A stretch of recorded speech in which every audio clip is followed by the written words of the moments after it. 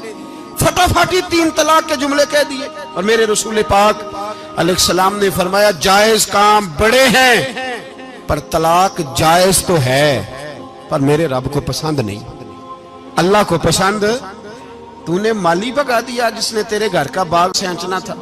تو بھائی یہ حوصلہ نہیں، درجنوں طلاقیں، 20 کیس، اور ابھی وہ شادی کے پورے کپڑے نہیں پہنے تو طلاق پہلے. اس کی وجہ یہ کہ حوصلہ نہیں، صبر نہیں، رضا نہیں، ہم احساس نہیں کرتے.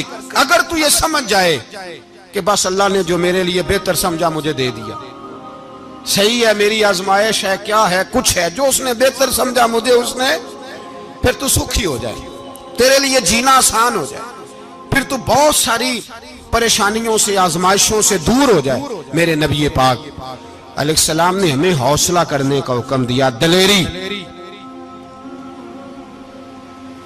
2-3 سال شاید پچھلے سال یا اس سے پچھلے سال حج کے موقع پہ نا ہمارے پاکستان میں تو بڑے بڑے انوکھے واقعات ہوتے ہیں نا، سننے سے کیا میں کہتا ہوں وہ عبرت کے لیے ہوتے ہیں. جعلی ویزے لگوا دیے حج کے کسی ایجنٹ نے، اللہ کے مہمانوں کو بھی لوگ لوٹ لیتے ہیں، معاذاللہ جعلی ویزے لگوا دیے. اور مزے کی بات یہ ہے کہ پاکستانی ایئرپورٹ سے گزر بھی گئے وہ ویزے والے، اور احرام باندھے لوگ جدے پہنچ گئے.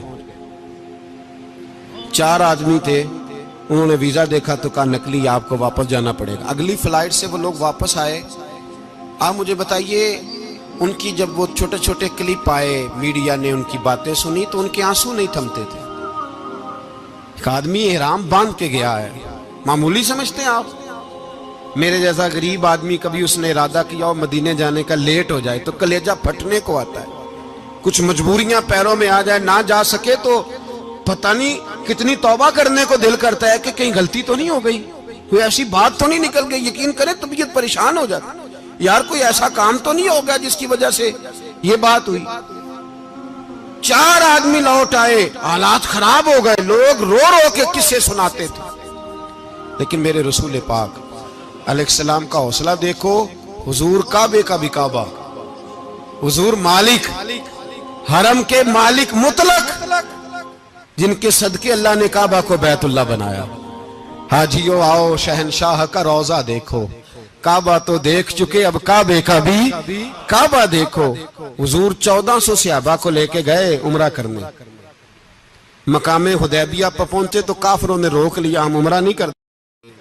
تو اور میں خادم اور جو وارث و مالک ہیں 1400 صحابہ ہم نہیں عمرہ کرنے دیتے، واپس جائیے. صلح لکھی جا رہی ہے. صلح کی شرطیں کیا ہیں؟ مکے سے کوئی آدمی غلطی سے بھی مدینے چلا گیا، مکے کا آدمی، تو مسلمان اگر ان کے ظلم سے تنگ آ کے، مکی مسلمان کافروں کے ظلم سے تنگ آ کے مدینے چلا گیا تو مدینے والے واپس کریں گے. اور اگر مدینے سے کوئی شخص غلطی سے بھی مکے چلا گیا تو مکے والے واپس نہیں کریں گے.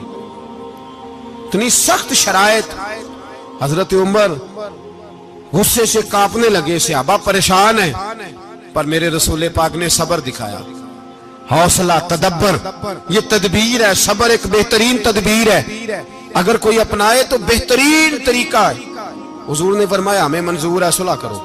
اور اتنا سخت حکم ہے, کہنے لگے 1400 احرام والے واپس جائیں, بعد میں آنا, اس وقت نہیں عمرہ کرنے دیں گے. میرے نبی پاک علیہ السلام, مجھے بتاؤ, مجھے اور آپ کو دکھ ہوتا ہے تیاری ہو تو پروگرام رہ جائے, تو اگر احرام باندھا ہو اور اللہ کے رسول نے بندھوایا ہو تو حضور واپس لوٹنے لگے تو کتنی تکلیف کی بات ہے. حضور نے فرمایا چلو آئندہ آئیں گے. معاہدہ لکھا جا رہا ہے, حضرت علی معاہدہ لکھ رہے ہیں. لکھو محمد الرسول اللہ صلی اللہ علیہ محمد الرسول اللہ صلی اللہ علیہ وسلم اور قریش مکہ کے بیچ معاہدہ. یہ تحریر لکھی جا رہی تھی تو ابو سفیان بول پڑا, کہنے لگا جی ہم محمد الرسول اللہ نہیں لکھنے دیں گے معاذ اللہ, یہی تو ہمارا جھگڑا ہے. اگر آپ کو رسول اللہ مان لیا تو پیچھے رہ کیا گیا, محمد ابن عبداللہ لکھے. حضور نے حضرت علی سے فرمایا رسول اللہ کاٹ کے محمد ابن عبداللہ لکھو. حضرت علی لکھ رہے تھے, محمد رسول اللہ لکھا تھا, فرمایا رسول اللہ کاٹ کے محمد ابن عبداللہ لکھو. تو حضرت علی کہنے لگے حضور مجھے یہ لفظ کاٹنا نہیں آتا, حضور مجھے یہ لفظ کاٹنا. کسی صحابی نے اعتراض نہیں کیا کہ لکھنا آتا تھا, کہا مجھے کاٹنا. حضور نے دوبارہ کہا علی کاٹ دو.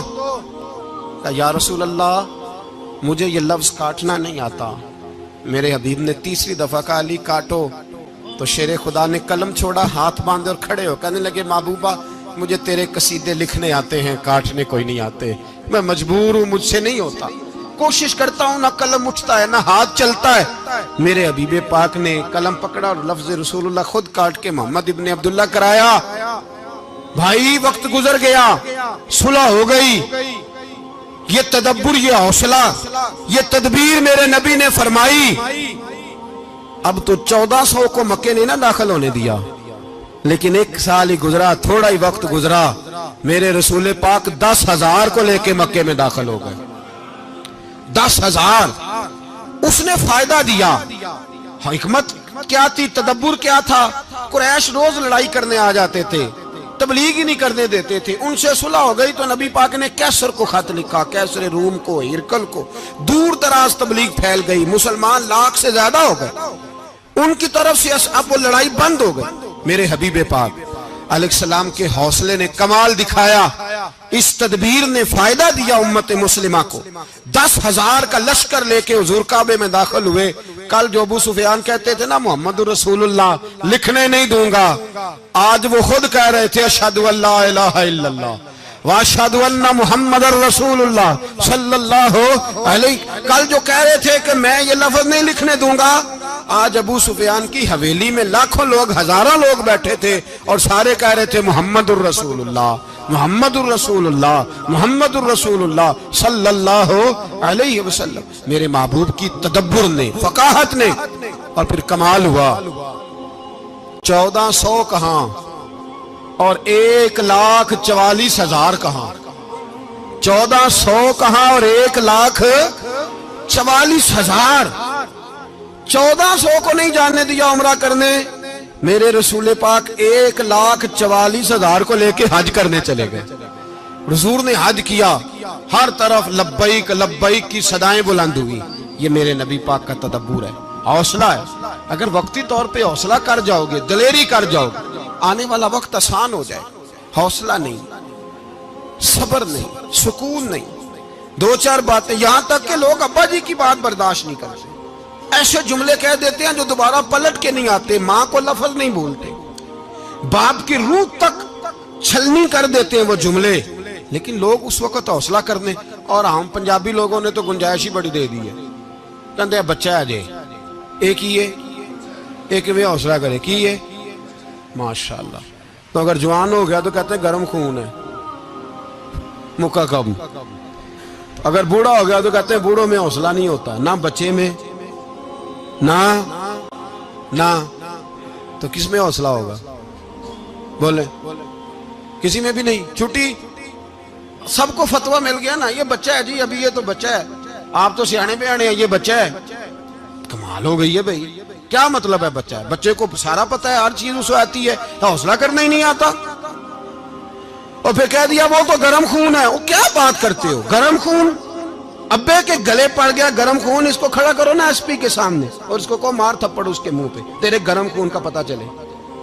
غریب کے یہ گلے پڑ گیا, اس کو کھڑا کرو ایس او کے سامنے, پھر پتہ چلے گا خون کتنا گرم ہے.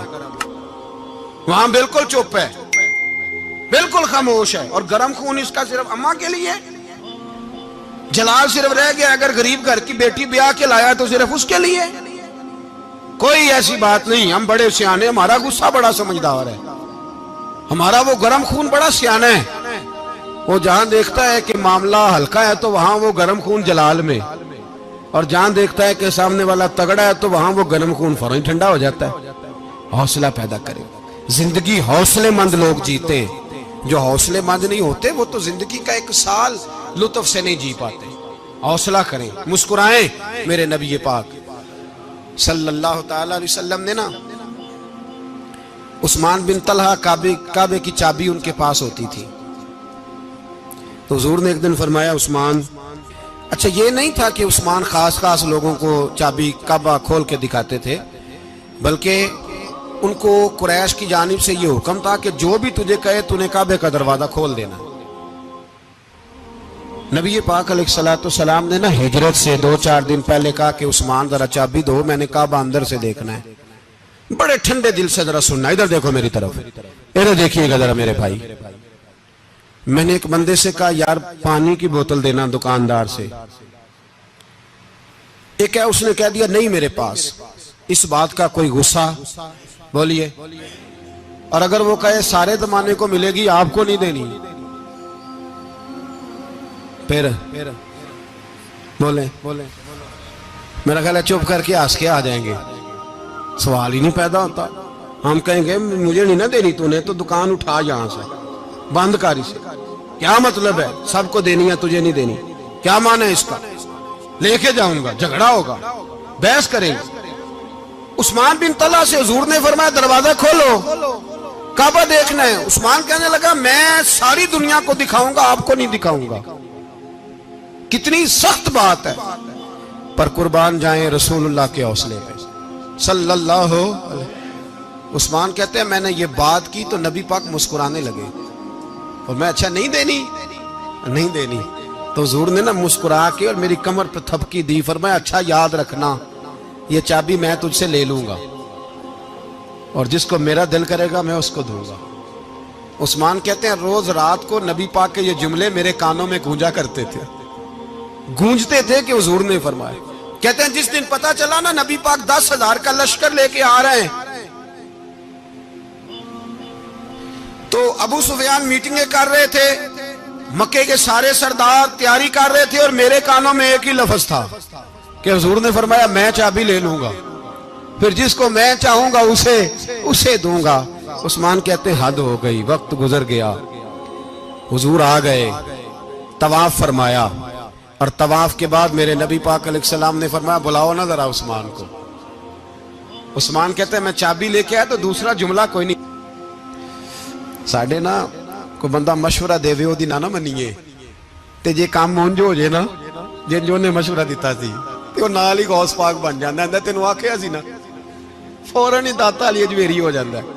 وہ کہندے تینوں پتہ نہیں میں کڈا ولی اللہ, تینوں میں آکھیا سی نا انج نہ کر, اور بندہ پریشان ہوتا ہے کام الٹ ہو گیا, اور لاگوں آکھی جاندا ویکھو جی میں تے تانوں پہلوں ہی آکھیا سی.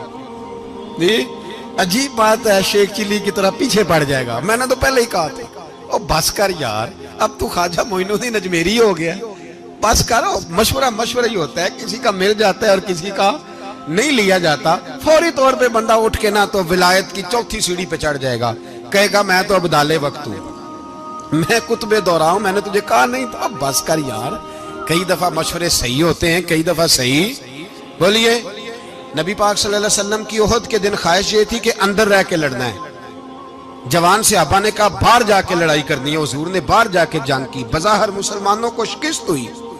حضور نے ایک دفعہ نہیں کہا کہ میں نے تمہیں کہا نہیں تھا اندر رہنا ہے, بس ہو گیا جو ہو گیا. اب اس میں فٹافٹ اگلے کو حوصلہ دو، کوئی عرض نہیں یار. نبی پاک سب بولیے صلی اللہ علیہ وسلم، میرے حبیب پاک علیہ الصلوۃ والسلام نے نا کہا عثمان کو بلاؤ. عثمان آئے تو عثمان کہتے میں نے چابی دی تو میں تیار تھا، میں تیار تھا کہ اب میری بات ہوگی اور رسوائی ہوگی.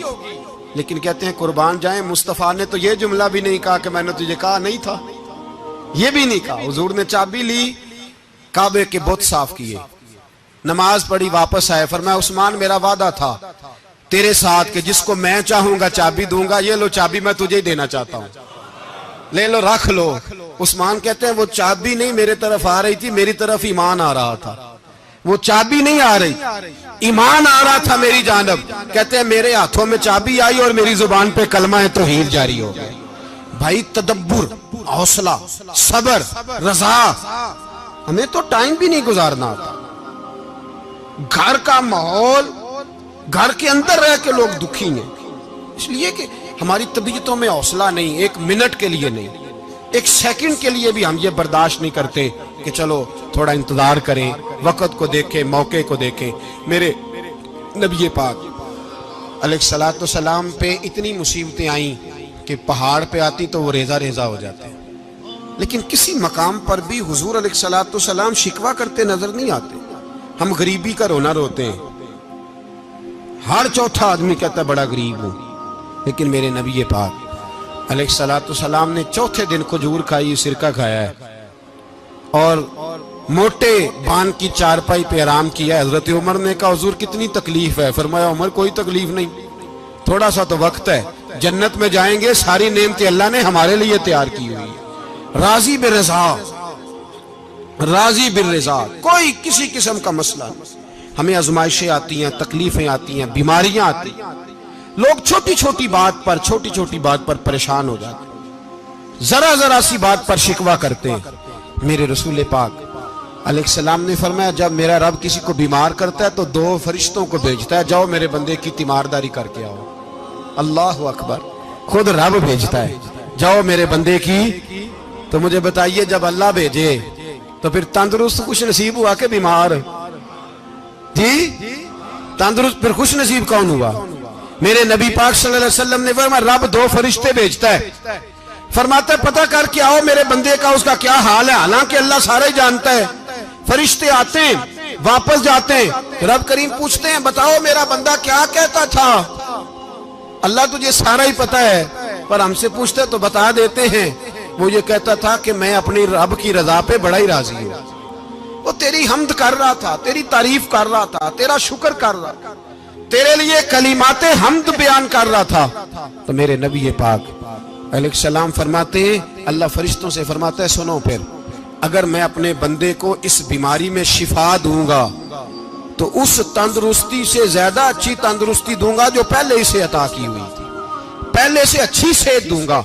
اور اگر اسے اس بیماری میں موت دوں گا تو پھر مرتے ہی اس کے لیے میں جنت کا فیصلہ فرما دوں گا. بھائی جب تو راضی بالرضا رہتا ہے، راضی بالرضا، بڑی سادی سی بات ہے بھائی. آپ گھر گئے روٹی مانگی تو اگر کسی نے کہا نا کہ اتنی تھکاوٹ ہے ٹائم پہ آیا کریں اس وقت، تو روٹی تو وہ بھی مل گئی پر اس میں لذت، وہ سکون نہیں، وہ سکون نہیں. میری اماں جی سالن پکا کے رکھ لیتی تھی تو روٹی جب بھی کوئی مانگتا تھا تو تازی بنا کے دیتی تھی، ان کی طبیعت تھی. تو میں اکثر ان سے کہتا کہ اماں جی پکا کے رکھ دیا کرو. کہتے تمہیں خوشی نہیں ہوتی جب تمہاری اماں تازی پکا کے دیتی ہے؟ خوشی ہوتی ہے، طبیعت میں خوشی ہوتی ہے. ان کا مزاج تھا، ذوق تھا، تو ہم سمجھتے تھے یار یہ بڑی سعادت کی بات. تو آپ گھر گئے رات کو تو گھر والوں سے کہا روٹی، تو فوراً اٹھے، فوراً، اور انہوں نے کھانا تازہ بنایا اور ساتھ یہ بھی کہا باہر سے نہ کھایا کرے بندہ بیمار ہو جاتا ہے. کتنی ٹھنڈک پہنچتی ہے آدمی کے دل کو، سکون ملتا. تو بھائی بیماری تو آپ نے کاٹ لی، لیکن ساتھ کہو ہو بڑا بیمار ہوں، میں نے تو اتنے گناہ بھی نہیں کیے، ظلم بھی نہیں کیا، کسی کو کچھ بھی. اب بیماری تب بھی کٹ گئی، پر بڑی آزمائش، مریض ڈاکٹر کے گلے پڑ رہا ہے، اس کے لواحقین جھگڑے کر رہے ہیں، بیماری وہ بھی کٹ گئی.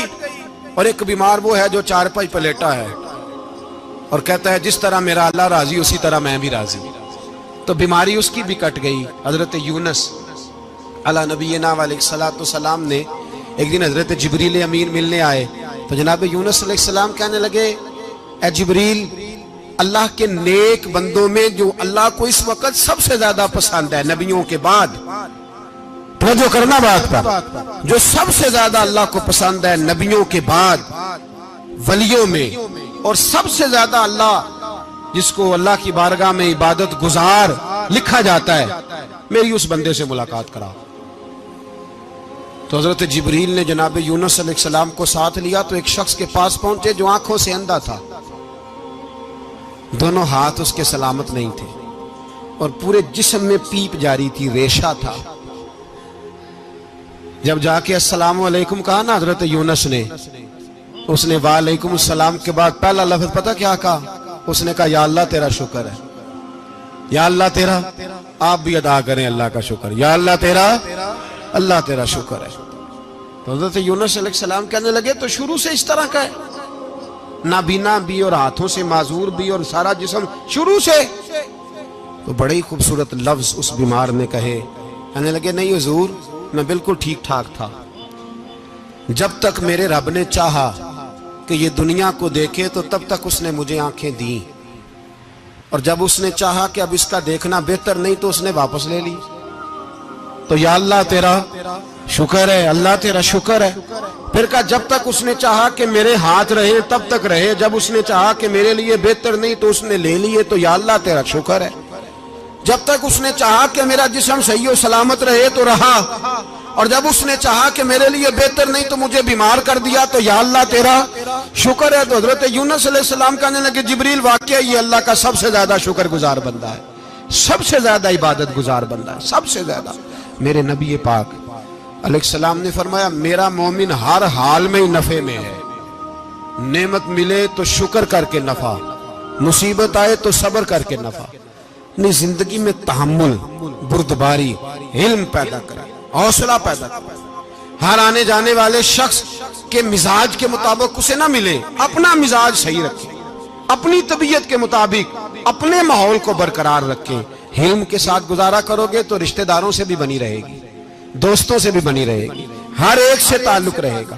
اور اگر آپ کے اندر یہ حوصلہ نہیں تو پھر سارے معاملات پریشانی کا شکار ہو جائیں گے۔ یہ تو آج کا مضمون تھا۔ ہمیں نا لوگ مشورہ دیتے ہیں، کہتے ہیں پیر صاحب درویشوں کو سیاست کی بات نہیں کرنی چاہیے، دیتے ہیں نا مشورہ لوگ؟ جی تھوڑا تھوڑا بول دیں، تھوڑا تھوڑا دیتے ہیں نا۔ اگرچہ ہم ان کی بات نہیں مانتے، اس لیے کہ اقبال نے کہا تھا جدا ہو دین سیاست سے تو رہ جاتی ہے چنگیزی، جدا ہو دین سیاست سے تو، اور پہلا فکرہ یہ ہے کہ جلال بادشاہی ہو یا جمہوری تماشا ہو، جدا ہو دین سیاست سے تو رہ جاتی ہے۔ اس نے کہا جب سیاست اور دین علیحدہ علیحدہ ہوتے ہیں تو چنگیز خان اور ہلاکو خان پیدا ہوتے ہیں۔ سیاست جب تک مسجد کے اندر رہتی ہے تب تک پاک صاف رہتی ہے، وہ گندی ہوتی تب ہے جب مسجد سے نکل جاتی ہے۔ حضرت علی کے زمانے تک مسجد میں رہی، پاک صاف رہی، یزید باہر لے گیا تو گندی ہو گئی، حضرت عمر بن عبدالعزیز دوبارہ مسجد میں لے آئے تو پھر پاک ہو گئی۔ لیکن پھر بھی ایک ساتھی نے مجھے کہا تو اس کی بات میں، سب کی باتیں نہیں مانتا، اس کی بات میری سمجھ میں آئی۔ وہ کہنے لگا جی اصل بات یہ ہے کہ سیاسی تبصرے تجزیے ہم اخباروں میں ٹی وی پہ جا کے بیٹھے، جا کے بڑی مہربانی میری طرف دیکھیں، وہ ہم سنتے رہتے ہیں تو ہمارا دل کرتا ہے مسجد میں صرف ہم رسول اللہ کا پیار ہی سنیں۔ تو میں نے کہا یار تیری بات دل کو لگتی ہے، یہ بات صحیح ہے، چلو یہ نیت اچھی ہے، یہ تیرا نظریہ ٹھیک ہے، مان گئے ہم۔ میں چلا گیا دکاندار کے پاس اور میں نے اس کو جا کے کہا کہ گاڑی کا انجن کھولو، اس طرح کرو، اس طرح۔ اس نے کہا مولانا آپ جا کے نا گھر تو فقہ کی کتاب کھولیں، اس لیے کہ گاڑی کے انجن کے بارے میں آپ کو معلومات، یہاں اگر آپ نے یہ کام کرنا ہے تو اس کو پڑھیں، کسی استاد کے پاس ورکشاپ پہ آئیں، آپ کے ہاتھوں کو، منہ کو، چہرے کو مٹی لگے، دھواں لگے، گریس لگے، پھر آپ کو پتہ چلے گا انجن کیسے کھلتا ہے۔ صحیح کہہ رہا ہوں؟ نہیں صحیح کہہ رہا؟ دعا گلہ تو یہاں کر چڑی جائے، صحیح کہہ رہا ہوں جی؟ اگر مولوی کو اجازت نہیں سیاست کی بات کرنے کی، اور مولوی کو اجازت نہیں کہ انجن کی بات کرے، تو سیاستدان کو اجازت ہے دین کی بات کرنے کی؟ یہاں تو وہ آئے نا مدرسے میں پڑھے، پورا دین حاصل کرے، پھر وہ بولے۔ تو پھر تو ٹھیک ہو گیا، لیکن جب اسے سورۃ اخلاص بھی سیدھی نہیں آتی تو فتوے دینے کی اس کو ضرورت ہے کوئی؟ بولے نا یار، کیوں چھیڑتے ہیں سیاست؟ ہم نہ پچھلے جمعے جلوس نکالنا چاہ رہے تھے ختم نبوت کی ترمیم کے حوالے سے، حکومت وقت نے کہا کہ ہم واپس لیتے ہیں، تو میرے بہت سارے دوستوں نے کہا جی نکالنا چاہیے، انہوں نے کیا کیوں؟ میں نے کہا یار لوگوں کو بھی پریشان نہیں کرنا چاہتے، ہماری اپنی سڑکیں ہیں، کسی کو بس ٹھیک ہے، انہوں نے واپس لے لی تو بات ختم ہو گئی، ہم مان گئے، تسلیم کر لیا۔ اتنا ہمارا مطالبہ ہے کہ اس آدمی کو ضرور سزا دو جس نے یہ ترمیم کی ہے، لیکن ہم نہیں کرتے، کوئی نہیں نکلے، نہیں نہ نکلے بولے ہیں۔ تو وزیر قانون صاحب کو کیا مصیبت بنی ہوئی ہے نیا فتویٰ دینے کی؟ کہ ہے کوئی شوق انہیں دینا چاہیے فتویٰ؟ کہتے نہیں مرضیوں میں ہمارے درمیان تھوڑا ہی فرق ہے۔ مجھے یوں لگتا ہے کہ یہ جان بوجھ کر کوئی نہ کوئی ایسی شرارت کرتے ہیں جس سے لوگ اشتعال میں رہیں، جان بوجھ۔ حلم، حوصلہ، صبر ذات کے بارے میں تو ہے، لیکن اگر کوئی رسول پاک کی بے ادبی کرے تو پھر حوصلے کی بات ہے ہی نہیں، پھر تو جہاد کی بات ہے۔ اور میں دیانتداری سے مسجد میں باوضو بیٹھ کر جمعے کے دن مشورہ دیتا ہوں حکومت کو اور وزیر قانون کو مشورہ دیتا ہوں کہ نہ فرعون کی حکومت ساری زندگی رہی، نہ نمرود رہا، نہ جاج بن یوسف رہا، نہ یزید رہا، اور یار درباری بن کے حکمرانوں کی چاپلوسی کرتے کرتے تم یہاں تک آ گئے ہو کہ اب نبی پاک کی عزت کو ہاتھ ڈالنا شروع کر دیا ہے۔ اور آپ یقین کریں سیاسی جماعتوں کا اتنا برا حال ہے کہ ان کے لیڈر کے بارے میں کوئی بات کرے تو پاگل ہو جاتے ہیں یہ احتجاج کر کر کے، اور اس نے ڈائریکٹ کہہ دیا کہ ختم نبوت کا مسئلہ ہی کوئی نہیں، جو دین کی بنیاد ہے، کسی کو پرواہ نہیں۔ مجھے تو ان لوگوں کی فکر ہو رہی ہے جن لوگوں نے انہیں ووٹ دیے ہیں، وہ اللہ کو کیا جواب دیں گے؟ اور یہ اللہ ماشاءاللہ ساری سیاسی جماعتیں اس طرح کی۔ اور میرا وزیر قانون صاحب کو بھی مشورہ ہے کہ زندگی بڑی تھوڑی ہے، بڑی تھوڑی، اللہ سب کو معاف کرتا ہے، اپنے رسول کے غداروں کو معاف نہیں کرتا۔ اور یہاں تمہاری گاڑیوں پہ جھنڈے لگے ہوئے ہیں، وہاں بھی تمہارے جھنڈے لگیں گے، پر اس لیے لگیں گے کہ یہ غدار ہیں ناموس رسالت کے، یہ جھنڈے لگیں گے۔ شرم کرو اور ڈر جاؤ، بس کر دو، تمہارے منہ میں اب دانت پورے نہیں رہے۔ کوئی شوگر کا مریض ہے تو کوئی بلڈ پریشر کا، تو کوئی ہارٹ کا، تو کوئی کینسر کا۔ شرم کرو اور اپنی قبر کی بھی تھوڑی سی فکر کرو۔ بتاؤ پاکستان کے کتنے صدر گزرے، وزیر اعظم گزرے، تو ان کی قبریں کہاں ہیں؟ کوئی جاتا ہے ان کی قبروں پہ؟ کسی کو خبر ہے؟ کیوں اپنے لیے جہنم کٹھی کرتے؟ سارا کچھ دنیا داری رہ گئی ہے، سارا کچھ صرف یہی رہ گیا۔ حضرت ابو بکر سردار تھے، حضرت عمر سردار تھے قبیلے، حضرت عثمان سردار تھے، انہوں نے سرداریوں کو ٹھوکر مار کے رسول اللہ کے قدموں میں بیٹھنا پسند کی، سرداریاں چھوڑ کے غلام بن گئے۔ تم سرداریاں بچانے کے لیے رسول اللہ کی غداری کرتے ہو، شرم نہیں آتی؟ اور قوم شکوہ ہے مجھے ان لوگوں سے جو مولوی تو کہہ دیتے ہیں تو سیاست نہ کر، اور کسی سیاستدان کو منع نہیں کرتے کہ جب تجھے سورت فاتحہ بھی نہیں آتی تو تجھے کس نے اجازت دیا اتنی بڑی بات؟ اور میں نے پچھلے جمعے بھی کہا تھا، پھر کہتا ہوں اور آن دی ریکارڈ کہتا ہوں، مرزائی کل بھی کافر تھے، آج بھی کافر، اور قیامت تک، اور جو ان کے کفر میں شک کرے وہ بھی، اور پکا بے ایمان ہے، کافر ہے، وہ وزیر قانون ہو یا صوبائی ہو یا وفاقی ہو۔ من شک فی کفر ہی فقط کفر، جو مرزائی کے کفر میں شک کرے وہ بھی کافر ہے۔ ہمارے رسول آخری رسول ہے، ہم کسی کو یہ اجازت نہیں دیں گے کہ وہ ختم نبوت میں رکھڑا ڈالنے کی کوشش کرے، ہم کسی کو یہ اجازت ہے۔ اور تم نے قوم کو لوٹا، لوٹتے رہو، اب ایمان پہ ڈاکے تو نہ ڈالو۔ تمہیں دولت لوٹ کے پیٹ نہیں بھرا، اب ایمان لوٹنا شروع کر لیا ہے۔ تمہارا فیکٹریاں لوٹ کر، قومی خزانہ لوٹ کر پیٹ نہیں بھرا، بھائی مانو اب دین بیچ کر اپنی حکومتیں پکی کرو گے۔ اور وہ لوگ بھی تیار ہو جائیں جو ان بے ایمانوں کو منتخب کرتے ہیں، ان سے بھی سوال کرے گا ختم نبوت کا موضوع قیامت کے دن کہ تم بتاؤ، ان کو سپورٹ کرتے تھے جو رسول اللہ صلی اللہ علیہ وسلم کے بعد بھی کسی نبی کو نبی ماننا درست جانتے تھے؟ شرم آنی چاہیے، خیال ہونا چاہیے۔ اور میں نے کہا کہ ہمارا دل نہیں چاہتا، آپ یقین کریں، ہمیں شوق ہے جلوس نکالنے کا، تمہارے خلاف باتیں کرنے کا۔ تم نے روز تھرمامیٹر نکالا ہوتا ہے، چیک کرتے ہو کہ ایمان کتنا ہے کتنا نہیں ہے۔ یہ پاکستان اگر صوبہ سندھ ہے تو حضرت عبداللہ شاہ غازی کا ہے، اگر بلوچستان ہے تو حضرت بابا عبد الرحمان کا ہے، اور اگر پشاور ہے تو وہ صوفیاء کا ہے، اور اگر یہ دھرتی پنجاب ہے تو یہ داتا علی اجویری کی ہے، یہ بابا فرید الدین کی ہے۔ اس میں کسی غدار کو قبضہ کرنے کی اجازت بالکل نہیں ملے گی، اور ہم وہ لوگ بھی نہیں جو چپ کر کے اندر سوتے رہیں، قوم جو کرتی ہے کرتی رہے، ہمیں پرواہ نہیں، نہ ایسی کوئی بات نہیں۔ کوئی بندہ نہ سمجھے کہ انہیں ہوش نہیں، انہیں پتہ نہیں، ہمیں سارا کچھ ہی آتا ہے۔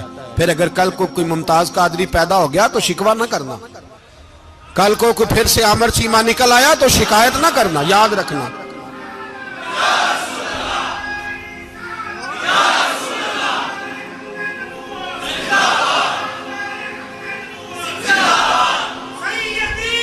تو میرے بھائی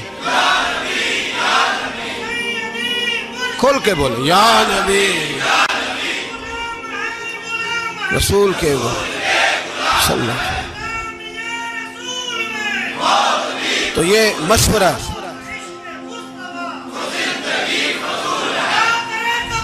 جزاک اللہ، تو یہ تمہیں مشورہ ہے۔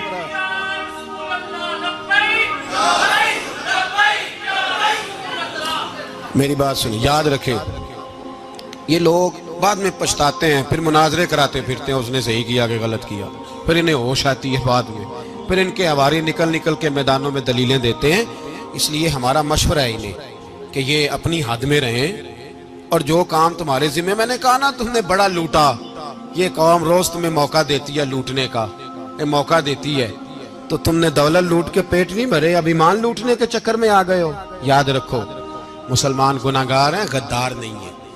تمہیں دولت لوٹنے کا تو شاید موقع مل گیا ہے، پر ایمان لوٹنے کا موقع نہیں ملے گا، تو اس لیے اس کو لگام دو۔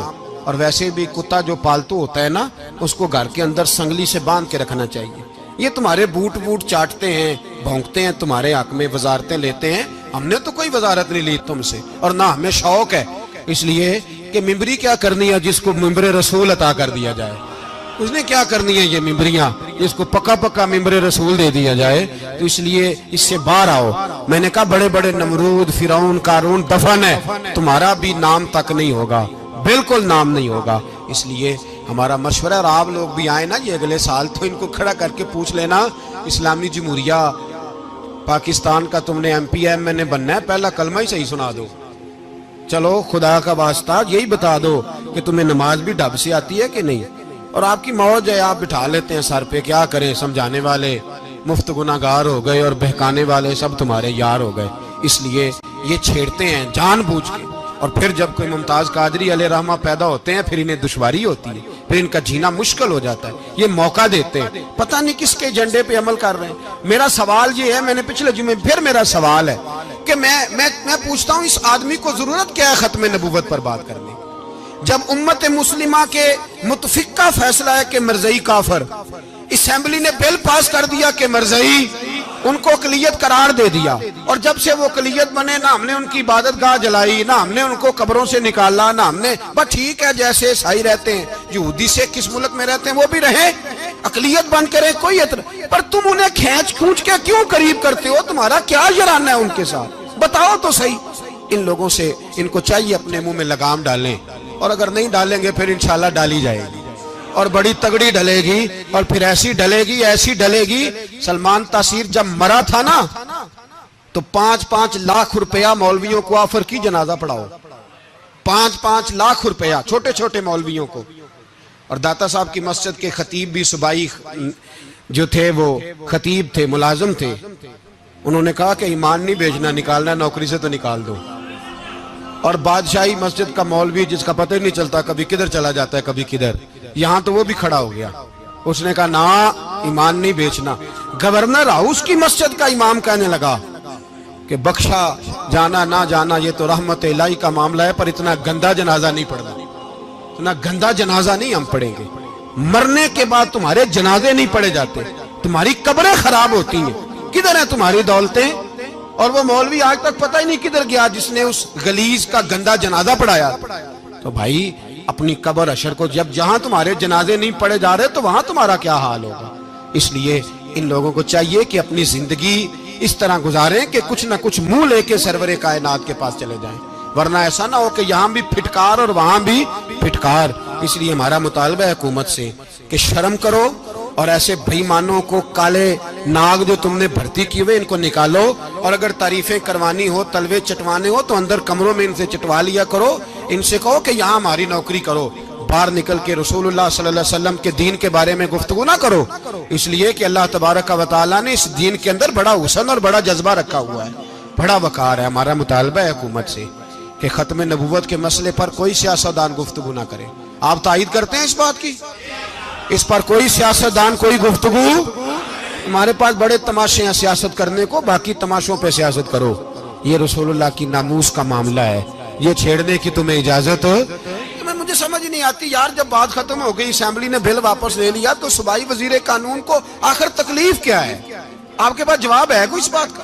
یہ بات ختم ہو گئی، ہم نے جلوس نہیں نکالا، چھوڑ دیا، خاموش ہو گئے. علماء نے میٹنگیں بلائی تھی، کینسل کر دی، ٹھیک ہے جی بات. اب دوبارہ سے کیوں چھیڑتے ہو؟ پھر کہتے ہیں احتجاج ہوتا ہے، شور ہوتا ہے. تم خود ایسی حرکتیں کرتے ہو جس سے افراتفری پیدا ہوتی ہے. یہ ملک رسول اللہ کے نام پہ بنا ہے، اور قیامت تک یہاں وہی ہوگا جو میرے رسول پاک صلی اللہ علیہ وسلم کی رضا ہوگی، اور نبی پاک کے قانون کے خلاف کوئی قانون یہاں چل سکتا؟ اللہ ہمیں سمجھنے کی توفیق عطا فرمائے. دیکھنے کو یا محمد یوں تو کیا دیکھا نہیں، دیکھنے کو یا محمد یوں تو کیا دیکھا نہیں، ہاں مگر محبوب کوئی آپ سا دیکھا نہیں،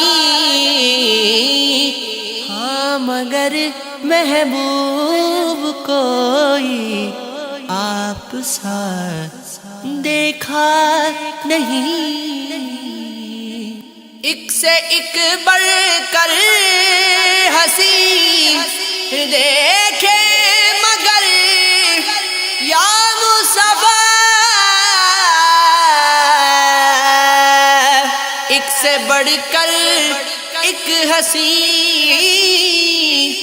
دیکھے مگر یا مصطفیٰ، تم سے بڑھ کر حسن والا، تم سے بڑھ کر حسن والا.